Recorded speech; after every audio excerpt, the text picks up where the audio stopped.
Yo, hip hop media is a joke. Well, to only those in hip hop.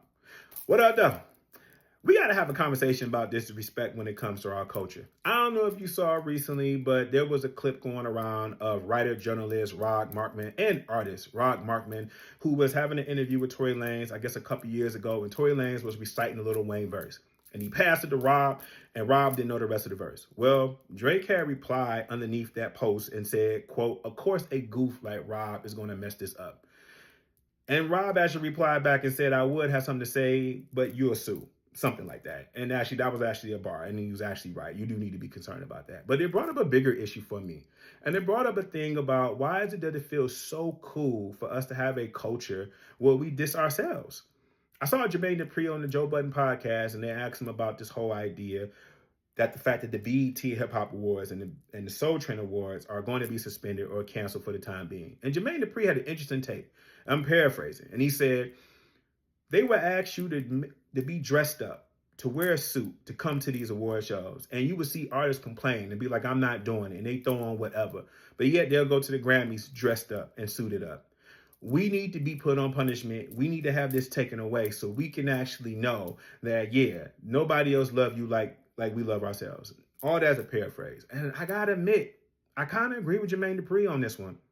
It does feel as if we are not wholeheartedly appreciating of it. When you think about the award shows within themselves, like the BET Award, the BET Hip Hop Award Show, I don't even watch the BET Hip Hop Award Show because it felt like to me nobody there really cared. They looked like they were all too cool for school. People come out there performing, just kind of mumbling. The people in the audience only do whatever. It doesn't even seem like an exciting place to be. But let's name other award shows where someone will get up there and this award show platform is supposed to be about us. They'll announce the winner is such and such is not there. But yet, later on that same year, we'll see such and such at the Grammys. We'll see such and such at the American Music Awards. We don't seem to have any kind of respect when it comes to our own platforms. How long do you expect for the platforms to actually last? Therefore, how long do you expect for the culture to last if we don't actually care? People get their money from this culture, and then they get big and they feel like they're too cool because they got their money from it, and they don't want to do any interviews with someone who's other culture. They go around and make their rounds with all these people from these other platforms that once upon a time was saying hip hop was a fad, that once upon a time did not like you. They don't like you now. They're only interested in getting the actual story. They're not going to care and actually want to take that time to actually develop that relationship with you. Now, although I am a believer that gatekeepers are needed, I will admit that gatekeepers got to be held to some sort of responsibility. Not me per se, because I wasn't in the game back then, but gatekeepers, there was a time when a lot of you were biased. A lot of you didn't want to play records on the radio because of where someone's from. A lot of you didn't want to cover or do articles, and when you did, you brought it from an East Coast bias perspective. So a lot of this is kind of what Jermaine Dupri has said. You got the gatekeepership taken away from you, and now these kids don't necessarily need you to be successful. But we do need each other, and we need to develop and get back to this culture of having this relationship. And I think the best example was watching the Clipse when they did their rollout. People were so excited about the Clipse rollout. And to be honest with you, if you live long enough, there really wasn't nothing that deep about the Clipse rollout. It's just the fact that we have not seen a rollout in a very long time.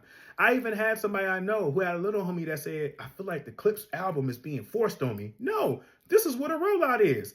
It's not rolling out your bed and just throwing out an album just because. It's actually taking time to have these conversations about your work, showing how much you value it. No, you're not about to come out with an album another month. You want this album right here to cook. I want you to actually learn it. And I'm actually going to talk to these people of the culture to let them know what this is, not come back around and disrespect them. And look, those of us that are writers, that are people who are covering, we shouldn't be too disrespectful or disrespectful at all either. And we got to be able to take that heat that comes with us. But if you're someone like Rob Markman, who has only been about the music and the beats and the rhymes, why is he getting this?